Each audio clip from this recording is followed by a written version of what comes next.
I never thought my life would spiral like this. Have you ever opened a door, not realizing it would lead you into a room you might never escape from? That's what this felt like. 3 months ago, I was just a regular person living a predictable life.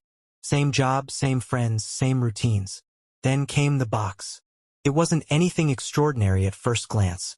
Just an old, dusty cardboard box shoved into a dark corner of my childhood home's attic. My parents had passed away years ago, and I'd put off cleaning out the place until I couldn't anymore. It was one of those soul-sucking weekends where you're knee-deep in old photo albums and half-broken toys, alternating between nostalgia and exhaustion. When I found the box, I almost left it unopened. Something about it gave me the creeps, though I couldn't explain why. Inside, nestled between brittle yellowing papers, was a letter. It had my name on it, my full name, including the middle name I never use. The handwriting was elegant, almost calligraphic, but completely unfamiliar. I assumed it was some forgotten relative or a friend of my parents, so I opened it, not expecting much. The letter read, "To my name. There's something you need to know. You've been living a lie. Everything you believe about your family, your past. It's not what it seems. I can't explain it all now, but you're in danger. Be careful who you trust." A friend. I laughed at first. A lie? Danger? Felt so melodramatic, like something out of a bad movie. I tossed the letter aside and chalked it up to some kind of prank or a misunderstanding. But the thing is, the more I thought about it, the more it itched. Who had written it? What kind of lie could they possibly mean? I tried to move on, but my curiosity wouldn't let me. Then things started to happen. Small things at first. A man I didn't know came into my office one day, asking for me by name. He said he was from some tech company I'd never heard of and wanted to discuss opportunities. When I asked for his card, he just smiled and said, "You'll hear from me soon." That same week, I started getting text messages from an unknown number. Short, cryptic notes like, "Have you found the truth yet?" Or "It's closer than you think." I blocked the number, but the messages kept coming from different ones. One night, I stayed late at work, trying to shake the growing sense of unease. As I was walking to my car in the dimly lit parking lot, I saw someone standing across the street, a tall figure in a dark coat, just staring at me. They didn't move, didn't say anything. I got into my car as fast as I could and drove home, heart pounding. When I looked in my rearview mirror, they were gone. That was just the beginning. A week later, I woke up to find my apartment door unlocked. I was sure I'd locked it the night before. Nothing was missing, but it felt like someone had been there, like the air itself was holding its breath. My laptop, usually on my desk, was tilted slightly, the lid just barely ajar. My instinct was to call the police, but what could I even say? Nothing had been stolen, and I had no proof. And then the box reappeared. I had left it at my parents' house, buried under piles of junk. But one morning, there it was, sitting on my coffee table. This time there was something new inside. A photograph. It was of my parents, much younger, standing in front of a house I didn't recognize. In the background, there was a woman I didn't know holding a baby. On the back of the photo, in the same handwriting as the letter, were the words, "Ask them about the baby." The problem was, there was no one left to ask. My parents were gone. My grandparents, aunts, uncles, gone. I was an only child, or at least I thought I was. But now, every detail of my family's story felt like it was up for debate.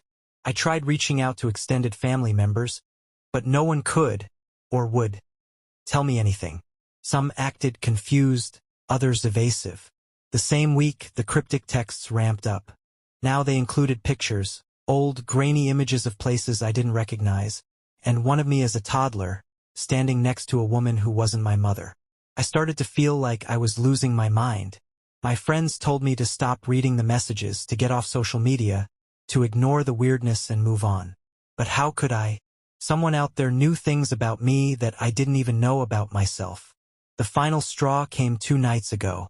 I woke up to a sound outside my window, a tapping, like fingernails on the glass. I live on the 3rd floor. There shouldn't be anyone outside my window. But when I pulled back the curtain, there was a face. A man, pale and gaunt, with hollow eyes that seemed to look right through me. He didn't say anything, didn't move, just stared. I screamed, and by the time I ran to the door to call for help, he was gone. That's where I am now, sitting in the middle of my living room, the box and its contents spread out around me. I can't sleep, I can't eat, and I don't know who to trust. I feel like I've stepped into a story that isn't mine, a life I wasn't meant to live. But someone out there wants me to know the truth, and I don't think they're going to stop until I figure it out. So Reddit, what would you do? Because honestly, I'm running out of ideas, and I'm terrified of what might happen next. After that night, when I saw the man outside my window, something inside me shifted. Fear mixed with defiance. I couldn't just sit around anymore, waiting for the pieces to fall into place. I decided it was time to take control. The first thing I did was examine the photo again. The baby in the woman's arms looked like it could have been me, but how could I be sure? And who was this woman? She wasn't anyone I remembered from family gatherings or old stories. I decided to take the photo to a local historian who specialized in identifying old locations. Maybe the house in the background could give me a lead. The historian, a kind but eccentric man named Mr. Donnelly, studied the photo for a long time, adjusting his glasses and muttering to himself. "This looks familiar," he finally said, tapping the photo with a long finger. "I think this is the old Carrington estate on the outskirts of town. It's been abandoned for decades. Used to belong to some wealthy family, but no one knows what happened to them. Creepy place now." Creepy or not, I knew I had to go there. I waited until early the next morning when the world was quiet and drove out to the location. The house stood at the end of a long, overgrown driveway, its windows shattered and its walls cloaked in ivy. Something about the place made my skin crawl, but I couldn't back out now. With the photo clutched tightly in my hand, I stepped inside. The air was thick with the scent of decay and damp wood. Dust swirled in the faint light streaming through broken windows. As I moved through the house, I couldn't shake the feeling that I was being watched. Every creak of the floorboards beneath my feet sounded louder than it should. In one of the upstairs bedrooms, I found something that stopped me cold. A crib. It was old, covered in cobwebs, but it was unmistakably a crib. Nearby, a framed photograph hung crookedly on the wall. I stepped closer, and my breath caught in my throat.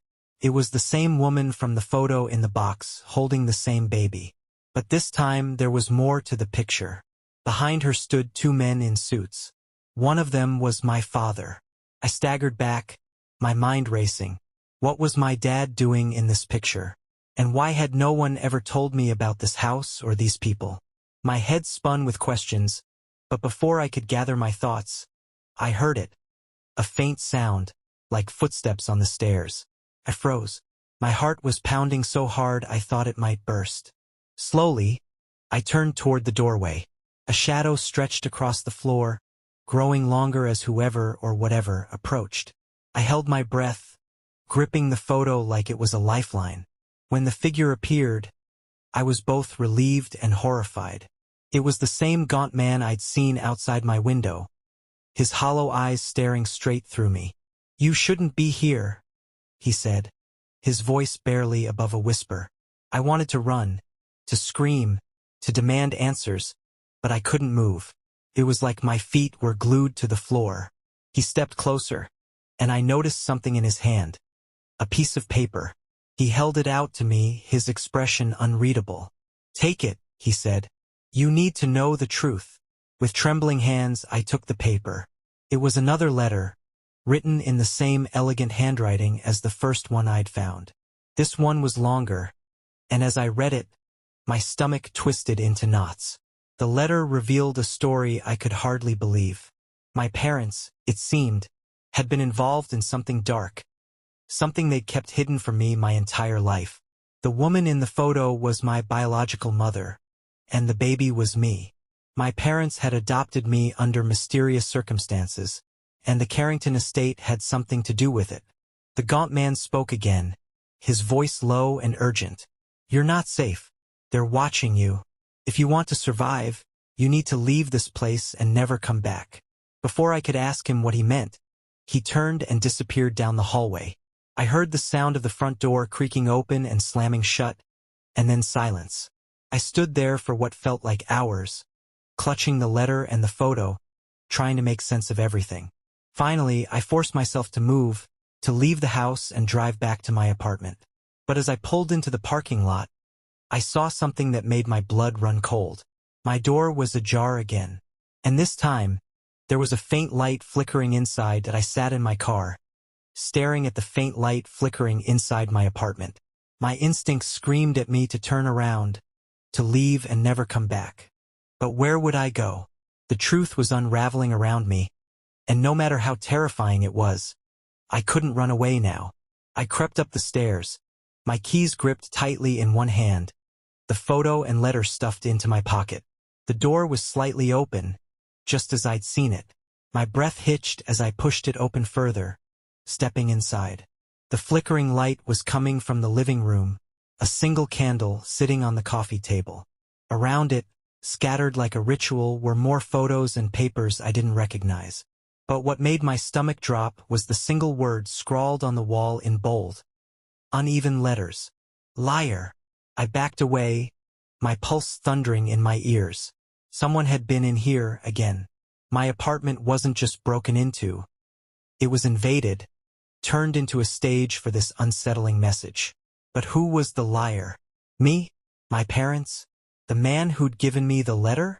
I turned to leave, desperate to get out, when I heard a faint sound behind me, like the scrape of a shoe on the floor. I spun around, my eyes scanning the dimly lit room.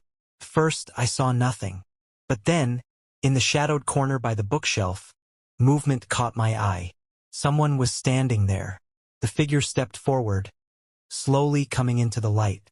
It was the gaunt man again, but this time he looked different, less threatening, more hollow. His eyes were rimmed with red, his hands trembling at his sides. "You were never supposed to know," he said softly, his voice thick with something that sounded like regret. "But now it's too late." I didn't know what to say, what to do. My mind raced with questions, with accusations. "Who are you? Why are you doing this to me? What do you want?" He looked at me with an expression that broke something inside me. Sadness, pity, and something else I couldn't name. I'm the last thread, the last piece of a story that should have stayed buried. But they won't let it end, not yet. "Who are they?"